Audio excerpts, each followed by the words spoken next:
Well, hello, everyone. Thank you so much for joining us here at McNally Robinson. It is the best bookstore in Treaty 6 territory. I was in Edmonton last week, so I can say that.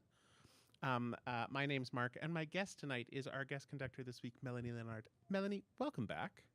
Thank you. I'm happy to be here. You were here 6 years ago. Yes. To do a very fun 80s show. And we like the last few years I've been trying to get you back here, and it's never worked scheduling wise. No. It's like, oh, maybe that. No, that's not gonna. No, maybe this. Oh, no. So I'm so thrilled that you're actually here in the province, in the room with us tonight. Thank you so much for being here. Thank you for having me. I'm happy it finally worked out. It's good. It was good. You have conducted all across Canada, literally coast to coast to coast. You are currently music director with Symphony New Brunswick. Yes. You were music director at Sudbury. Yeah. Yes. You were resident conductor in Calgary. Mm-hmm. You've guested everywhere. You live in Montreal. Tell us more. What was your path to becoming a conductor? It was an interesting path. It was not a straight line for me, even choosing to be a musician. I was always very artistic and interested in the arts in general. Mm-hmm. And I did theater, I did dance, ballet. I also did ballroom dancing competition.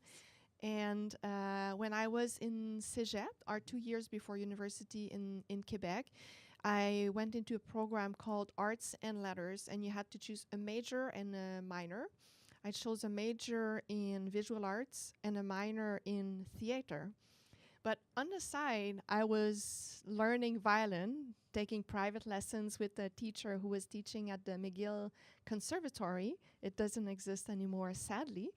But and so at the end of every year, I was doing my exams in violin, every level, every year, until the level before university. And I was playing in a youth orchestra, and I loved music, but it felt like a lot of work to me, and it made me feel discouraged about choosing a career in music. I actually told myself, I don't think I can be a musician because it's so much work. And so you picked conductor. Yes. Which is not less work. No, not it's at like all. You have to learn all the parts. Not at all. It's not less work. I will get to that. But when I was doing my cégep, actually, I was so involved in the two other forms of art that I could no longer devote myself to my instrument, which is the violin. Mm-hmm. And it felt like there was a void. And feeling that void and detached from music made me understand, actually, my true calling. Mm.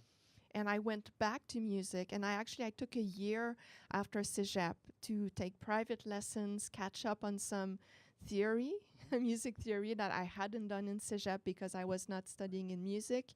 And finally, I was able to, a year later, start a program.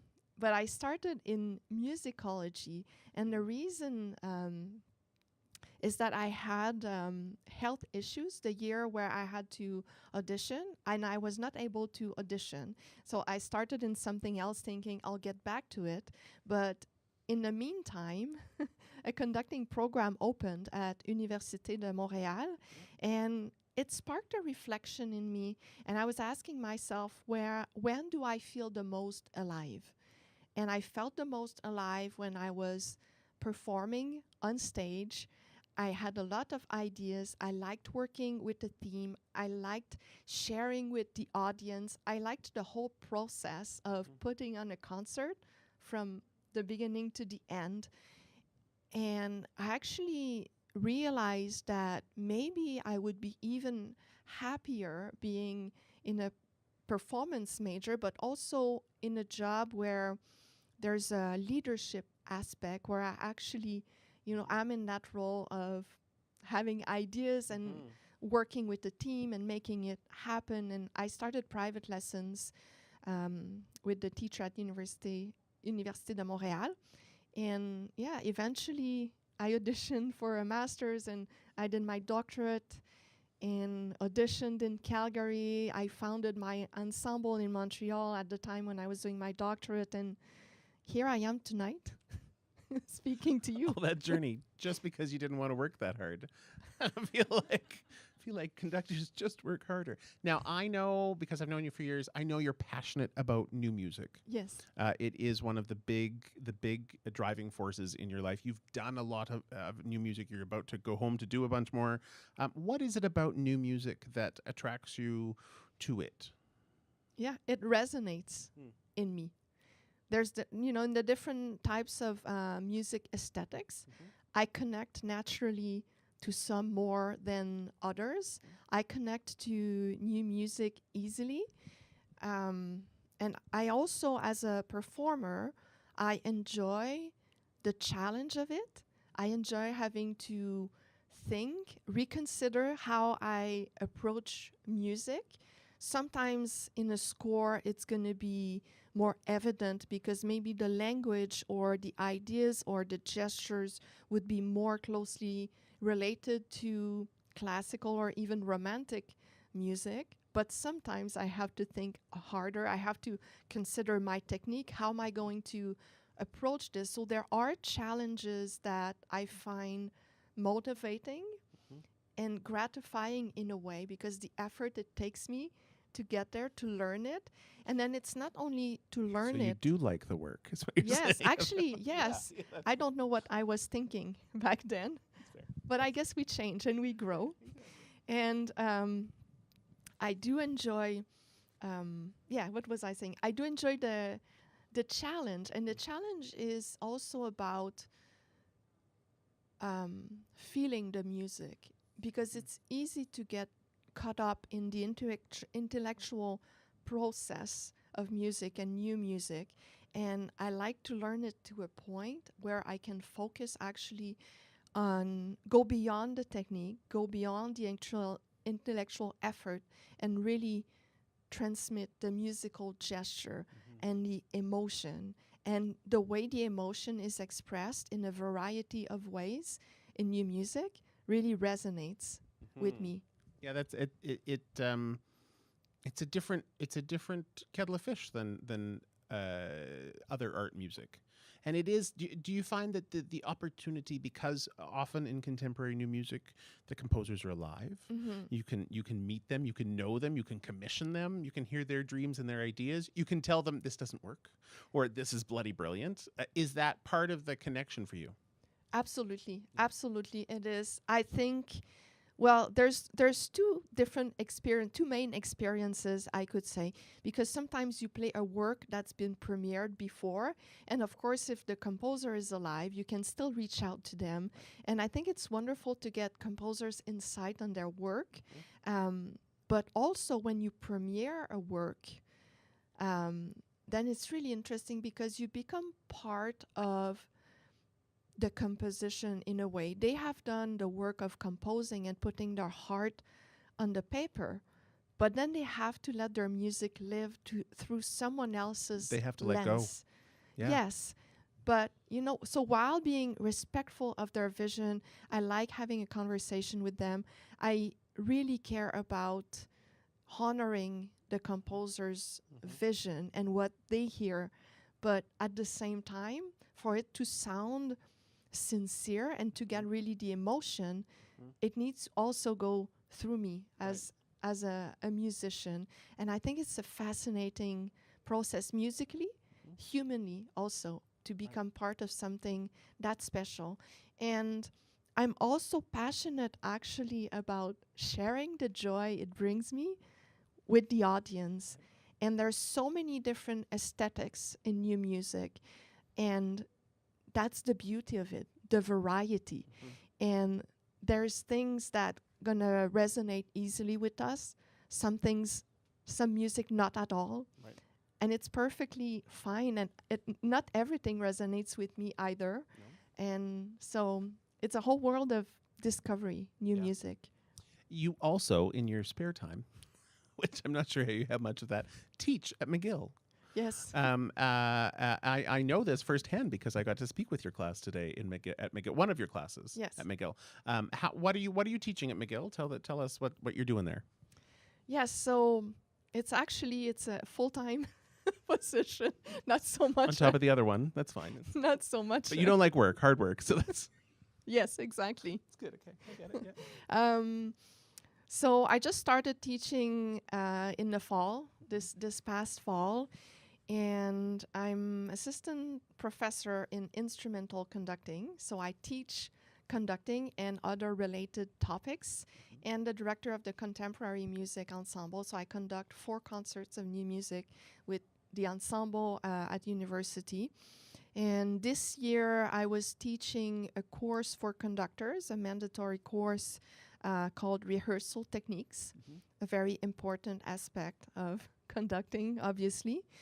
And I'm also teaching 2 seminars, one that's Introduction to Conducting, so for graduate students, but not conducting major, so anyone who's interested in learning the basis of conducting, and the course in which you participated today as a guest speaker, Artistic Leadership, which has to do with everything around actually being a musician, from pure leadership, strategies, to working with the board, to understanding an organization structure, how to cultivate a positive work environment, media interviews and media relationships, also how to prepare for a job interview in a leadership role, programming. So really every surrounding aspect of being a professional musician if you're interested in taking on an artistic leadership role. It's a brilliant idea for a course. There needs to be more of that, because the next generation of artists are going to be major leaders in the industry. Yes. There was a time, I remember when I first started at the SSO, which is now a little over 10 years ago, and I was unique. There wasn't a lot of musicians, professional musicians who were taking on that leadership role. A lot of my colleagues were from other administrative worlds, and so I remember kind of clinging to a handful of the leaders in the industry in Canada who were musicians, and wanting to learn more from them and connect with them. And now I would say the vast majority of orchestras actually have someone at the helm who was a musician, was a trained musician, professional musician, had that experience. And I think that's so good for the industry. I think it's so healthy. It's a way to thrive. It's a way to keep some of these people who train to be musicians but never quite find their footing or want to be a performer. And so I think it's a great opportunity. You have a great class. They were really phenomenal questions about how to apply things to their lives, how to learn from them, how to think about the future. And I think that's, the thinking about the future is really important right now. Yes. Yeah. It's so paramount. I'm thrilled to have you here this week, because I remember pitching the idea to you that we wanted to do the Rhapsody in Blue because this weekend is its 100th anniversary. A piece that has the most unique history to it. I mean, Gershwin didn't want to write it, and he, there was this promoter in New York who decided he was going to have the first major classical jazz concert, and he said, I want you to write it. And this was like November or December, and Gershwin's like, oh no, February's too quick, I can't do it. And then there's this wonderful story of Gershwin playing pool with was it his brother? His brother came in, but he was playing pool with another very famous artist of New York in that 1920s. And Ira Gershwin runs in and goes, the paper just came out for tomorrow morning, and there's an article in it talking about your new jazz concerto that's premiering on February 5th. And this was January 5th. January 5th. It was premiering on February 12th. 5 weeks. And George phoned the guy and went, I told you no. And he's like, yeah, but somebody else was going to steal the idea, so we're just going to do it. You're just going to do it. You're just going to write it. Yeah, there's no time to waste. No time to waste. Was that wonderful Bernstein quote about, to achieve something great, you need an idea and not enough time? Yes. Yeah, that's exactly what happened with Gershwin. And then he wasn't he riding a train or something when he got the idea? Yes. Yeah.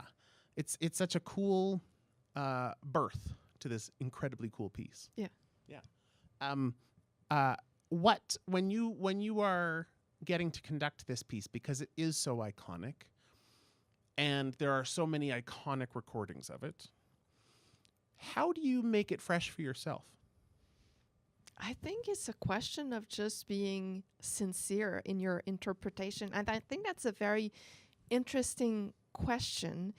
And when I'm learning a work, of course, there's often, unless it's a premiere or a new work that hasn't been performed much, I listen to many recordings because I like to learn from other conductors' vision of the work. But there's never one recording that feels 100% comfortable or that I can 100% connect to. Right. So I listen to these different versions, but it can never be my version. I cannot replicate what anyone else is doing, right, because we're human and we all have our own personal way of feeling the emotion and how we will express that emotion through a musical gesture. And this will come from various artistic decisions that I may make when I'm studying the score. It can be about, okay, there's accents, there's forzandos. How much of a direct accent do I want? Or do I want slightly longer articulations on the accents? What tempo do I want? I was listening to different recordings of Rhapsody in Blue, and there's so many approaches in terms of tempo. And then you also have to take into account the soloist's vision for the work. And so, yes, you could say when you perform a very well-known piece of music, there's the weight of history on your shoulder and tradition. But at the same time, if you approach it in a way where you say to yourself, I can only do this through my own honest emotional resonance of the work, then that's what people are going to hear, because it's impossible to play any work through someone else's vision or eyes. Yeah. So and I mean this. What's fascinating about what Gershwin does with this, because it really was one of the biggest or first large achievements of pure classical jazz. And he achieved it. You know, he talks about writing it on a train, hearing the melody on a train. You hear the rumble shuffle of a train throughout the whole thing. It wasn't a New York subway. It was actually, he was headed upstate. But when you're in New York, this piece makes sense. It sounds like the city, and it has that the giantness of metropolis behind it. That that metropolitan cool standard to it. What's it like to, musicians, particularly orchestras, historically up until that point, hadn't played jazz, don't get to play a lot of it. It does have some corners to it that are tricky because it's just a little bit outside of standard playing. What's that like to get into their energy? Yeah, well, I'm not sure. Like, how do you, as a composer or a conductor, how do you make them feel that those jazz rhythms less? I mean, they're just a little bit less strict than classical music rhythms. Yes. Well, I think or more strict sometimes. Yeah, I think it's a question of ensemble chemistry. But I could say that of any work. How do you convey that feeling or that aesthetic? Let's see, we could say the same for French music and getting the transparency in the colors in the orchestra. Or so I think in the rehearsal process, it's a question of, first we need to rehearse the piece. We need to, address the challenges we're facing. We need to also agree on an approach. And as I said, this includes artistic decisions like phrasing, articulations, dynamics, colors, all of that. But after that, it becomes a question of chemistry. And I can verbally share an idea or explain how I would like the orchestra to sound, but I think ultimately it comes from feeling it inside. And you can't really force that.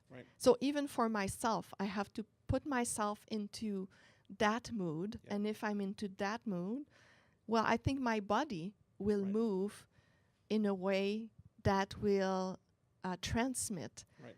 that That gesture energy, and yeah. that more maybe relaxed, jazzy approach. But at the same time, it's hard because it's a work that also requires discipline and Mhm. coordination from the ensemble. Yeah. But yeah, Yeah. Gershwin doesn't let you away with anything. yeah, He still makes them work. I'm really excited. Our guest pianist this weekend is Daniel Clarke Bouchard, a Yes. fellow Montrealer. yes, And Daniel grew up getting to take jazz piano lessons from Oliver Jones. Not too shabby. Also, the first time he got to play some of the Rhapsody in Blue was with Oliver Jones. Also, not too shabby.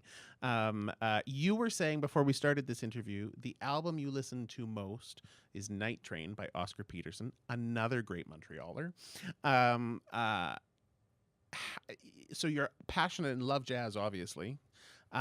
What is it like to be able to get to work with an artist who, I mean, you haven't met him yet, or haven't worked with him yet this week, but what is it like to then have someone who isn't just used to the Beethoven concerti and sometimes I always find that it takes a particular artist to pull off Rhapsody in Blue. Mhm. It's not just your standard concert pianist. They need a little bit of something. So your love of jazz, his love of jazz, are you excited about that kind of collision collaboration? Yeah, I'm Yeah. very excited. I think it's very enriching Yeah. to get to work with these artists. I think it's his background and Yeah. it's very impressive. Yeah. And I'm inspired even before meeting him. So so I think I'm really looking forward to meeting him and to performing Yeah. this work with him. And I'm actually looking forward to him sharing his vision for the work with me, because as I said, it's going to be a collaboration. Yep. But I find it enriching Yep. to actually have soloists share that with me. Yeah, Daniel appeared on Ellen 3 or 4 times, the Ellen TV show 3 or Yeah. 4 times. He's got such an incredible infectious nature to him. So I'm so excited to see what he does with this piece. It's been a long time waiting for this one. We've been plotting it out for a long time, so it's exciting. We open the show, I think, right? I haven't Yes. actually looked at the program. We open the show with An American in Paris. Yes. Which Gershwin wrote just a few years after Rhapsody in Blue, sort of on the success of Rhapsody in Blue. It's such an incredible piece of music. It's so hard, but it's so good. What do you love about it? Everything. Oh, okay, easy answer. Good. I could elaborate.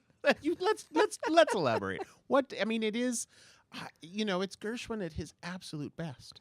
Yeah. Yeah. Well, I mean, of course you hear Gershwin, you hear his signature, his aesthetic, the jazz meeting the symphonic world, but it's a tone poem, Yep. first of all, and it was inspired by his visit to Paris. And like tone poem, the composers are inspired by external factors. It can be a situation, like in this case, a visit to a different place or a painting or literature. So he tried to put into music the life and the energy he encountered. And I think I was not there, obviously, in Paris in the 1920s, but I guess that. I but- can only imagine that vibrancy. Yeah. It was during what they called les années folles, what we call here or in the United States was called the Roaring Twenties. And so it's this time of abundance, discovery, exuberance, and we know the whole aesthetic also artistically with Art Nouveau and Art Deco and very vibrant aesthetics, pearls, glitters. It was a new world all of a sudden, in a context, I think, in which people wanted to find that openness and renewed excitement. And I find this work, as much as it is true to Gershwin as a composer, probably I can imagine it is also true of the time. And I think he was successful in putting that energy into the music. and it's written brilliantly. The themes, the way it's orchestrated, the way he's using the different groups of instruments in the orchestra. Of course, the jazz influence is present, and it's just fantastic from beginning to end. And I love that story. You know, when stories come up about composers, it's hard to know if they were really true and if there's documentation about it. But I love that story about him going to France because also he was interested in taking composition lessons from Ravel. And so the story says that apparently Ravel told him, I could only teach you to be a bad Ravel, but you're such a great Gershwin already, or something like that. And he actually refused to give him composition lessons. And then he wrote American in Paris. So and it really is. I mean, it's in many ways it's a better piece than Rhapsody in Blue. It is one of his great magnum opuses because it is so well written. Yeah. The orchestration, color, the way he uses harmonies in it. I loved that, a few years ago, just pre-pandemic, that was at the New York Phil came out and said we've all been playing the wrong car horns. Have you seen this? Where the one of the percussionists at the New York Phil discovered that the taxi cab horns that the New York Phil had been using essentially since its premiere were pitched wrong. They were not what the pitches would have been in Gershwin's time. And so now, even our percussionists were discussing this a couple of weeks ago when we were doing The Lion King. We were discussing, like, wait, is this the right pitch? Are these the right car horns? Is this the right, And it's hilarious because it's taken on this life of because it's so good, they're wanting to authenticate it to the way that Gershwin wrote it and meant those harmonies and those melodies to be. And it did inspire one of the great movies of the 20th century with Gene Kelly and her name escapes me. Leslie Caron, and I mean, that was such an incredible film. It's such a great piece of music, and it's such a perfect opener for a show called The Roaring Twenties. I remember we had planned those two pieces, and then we had kicked around other ideas. I think you brought up a George Anatile piece. What was that? I was trying to think of this earlier today, and I cannot remember the piece of music that I suggested, and it's just gone from my brain. I have a copy of it at home. Anyway, it was another jazzy 1920s piece, and I remember you writing back and going, "It's not technically the 1920s. He would have started in it." But what about William Grant Still's Symphony No. 1? And I remember reading that email and hitting reply right away and being like, "Yes," because it's such a phenomenal piece of music. I don't know that it's been done by a Canadian orchestra, at least in the last number of decades. I would not know. We would need to do some research. I've looked and I couldn't find it. Now, I mean, there's not a lot of collective data around pre-1950s. So I don't know that this is the Canadian premiere of it. It may well be. At least the Saskatchewan premiere. For sure, the Saskatchewan premiere of it. It's William Grant Still is a remarkable story because he was born into a musical family. His father was a band leader, died when little William was only 3 months old. They moved back to Little Rock, Arkansas. His mother eventually remarried to another guy who was musical, would take him to operettas and concerts and jazz band things. And his mother, I think, wanted him to be a doctor. And then he went to university, and like all good musicians, dropped out before finishing. And then, going on to study music, not being able to afford it. All of the professors around him essentially teaching him for free because he was so gifted. And he was really the great voice of his generation, and still today is considered the dean of Black American composers. What draws you to his music? I think the heart. It feels like sincere music, and again, I connect to it. Yep. It's beautiful. The themes are beautiful. The richness he draws from the strings in the second movement, the beginning of the last movement, the rhythm the chord progressions. He uses blues chord progressions. Right off the top too, like opening moments, and you're like, oh, this is definitely Yeah. blues. Yeah, absolutely. And it at the same times, it's a perfect meeting of the two worlds of symphonic music and blues and jazz, and which makes it, I think, easy to relate to and relevant still today. And I discovered this symphony actually not too long ago. And so when I suggested it, I was really happy you replied with a yes, because I love discovering new works, and I love, after they're discovered, being able to learn them and actually live the music, have the experience of that music. And you're absolutely right. He was a phenomenal musician. He wrote 5 symphonies. This is the number 1. 4 ballets, 9 operas. He wrote over 30 choir works, other chamber pieces, and solo pieces. And I was amazed to read that this symphony was the most performed American piece until about the 1950s. Yeah. So After the Second World War, this was the single most performed American work. Paris, London, Berlin, everybody was playing this symphony. yes. Yeah. So it's incredible that we're just rediscovering this work today. It's incredible. It's also, deeply sad because Yes. his music has been removed from the canon after the 1950s. His musical journey took off in the 1950s. His music became more contemporary than it had been before. I mean, his early stuff is very late Romanticism, Americana. He studied with Varese, if I'm not mistaken. He did, right? Like, Yeah. huge career that this guy had. He was also a huge champion of black artists and black composers, black musicians.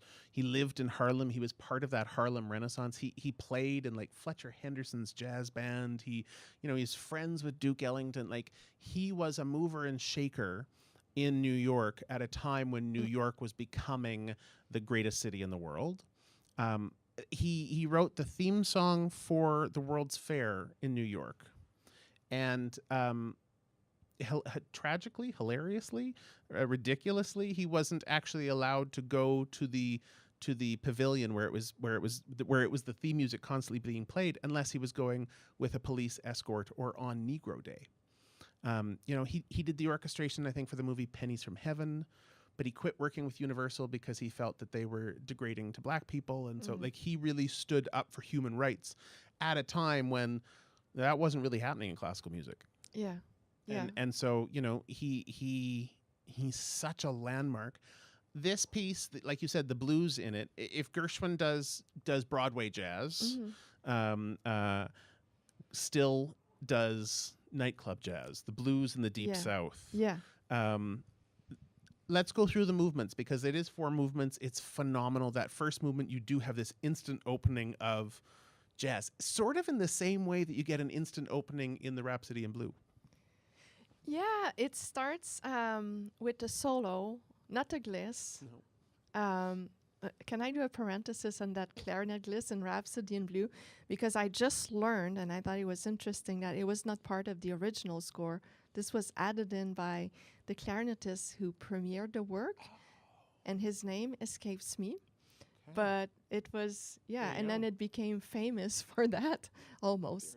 So, it opens with a solo in the English horn, very beautiful, and then eventually the orchestra comes in with this jazzy blues. Yeah, it's very very beautiful. Yeah, and gives you that the intimacy relaxation of a nightclub. Yes, absolutely. Yeah. And then the second movement, beautiful, poignant, sorrowful, a bit like a mourning, very emotional.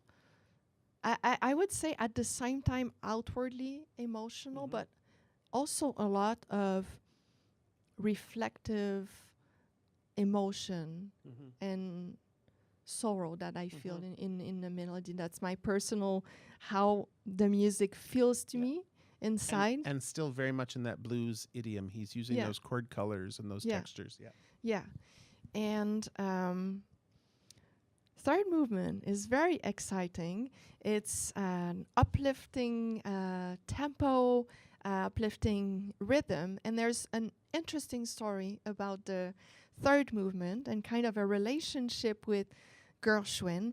So as you said, Grant Still was very involved in the music scene on various levels. And one of them was being a performer also. And he performed in a musical called Shuffle Around. And it is documented that Gershwin attended a performance of Shuffle Around. And within the musical, Grant Still was playing the theme he actually used for the third movement of the first symphony. And if you know I Got Rhythm by Gershwin, you might recognize a very close similarity to it. But Shuffle Around was performed in 1921. And if I'm not mistaken, I Got Rhythm was composed in 1931. Yes. So Gershwin stole from him. That's the theory that, and you do hear it in that yes, third movement. very It's clearly. like you'll be listening and go, wait a minute, that was I Got Rhythm. Yeah. Yeah. So I think it's interesting. We get to hear it through Grant Still's voice and how he actually had composed it and performed it in Shuffle Around. And then the fourth movement is a masterpiece. Yeah, so beautiful. It starts again. Just one of the great American pieces of moments of music ever written, because it's full of like it's heart-wrenching, and it's heart in his sleeve, and he's depression and joy, and it's just so magical. Yeah, the entire opening, the cello, the warmth of the sound, and again it's very. It's hard to classify.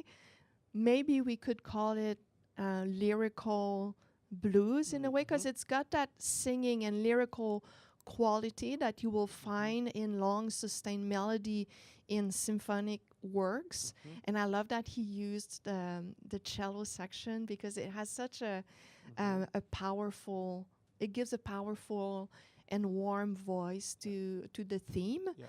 And then it transitions into a fast tempo, and that leads to a grandiose ending. And as we were discussing, it feels like it almost ends too quickly. We would want more of it. 4 more bars. Yeah. 4 more bars. It ends so abruptly, and it sort of catches you off guard, because he has given you this start to this movement that draws you in emotionally, that so depth of soul. Yeah. And then all of a sudden there's this burst of sound and energy, and I can't wait to experience it live. I've never heard the piece performed live. I had it on an LP growing up. My dad had it on an LP that I didn't realize until I was looking the other day, that we had with Duke Ellington's River Ballet.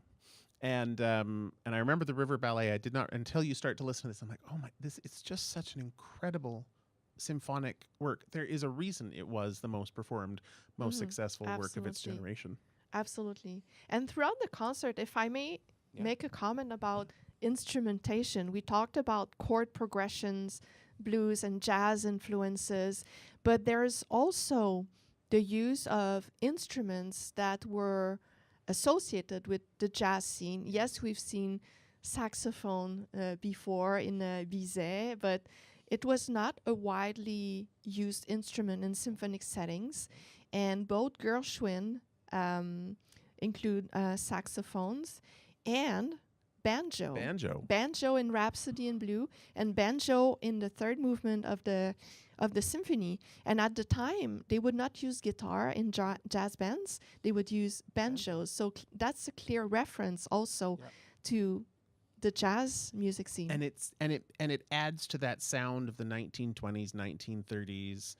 You hear it throughout Gershwin. You hear it in Stills music. You hear it in Anatile. You hear it in the jazz of the time across jazz in the United States. And so it really does. It gives that completely different texture. Yeah. Not the easiest thing to call around town and be like, so do you play tenor banjo? Thank goodness Kimball Siebert does. But we had to go looking, because it's not like, we don't have a tenor banjo player on staff. Yes. It's not a saxophone, pretty easy. Tenor banjo, that was tricky. So, but I'm so thrilled that you programmed this piece, because it is one of the great. We love being able to champion great music of all sorts, and this one just deserves its time in the sun. Oh yeah. And I hope other orchestras start programming it regularly. I can't wait to explore his other symphonies. He was the first Black composer to have a symphony played by a major American orchestra. He was the first Black conductor to lead a major American orchestra. He was the first Black conductor to lead an orchestra in the Deep South. And he was the first Black composer to have an opera performed by a major opera company. He is such a towering figure in 20th century music history, and I really hope that the industry gives him his due in the next few years, because it's so good. I was listening to this program the other day, and thinking, like, people might be coming for the Rhapsody in Blue, but I think they'll leave remembering the William Grant Still, because it's just so profound. Yes. It's once you dig your ears into it, you can't walk away.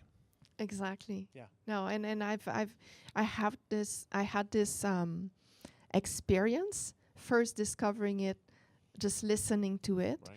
But now that I've studied it, it's even more amazing, because then you see the genius behind it.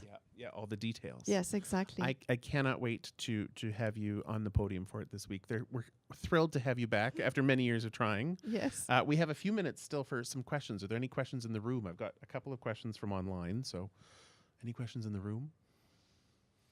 Go ahead. First of all, thank you very much for putting this on. It's been really interesting. You said you're moving into some new music.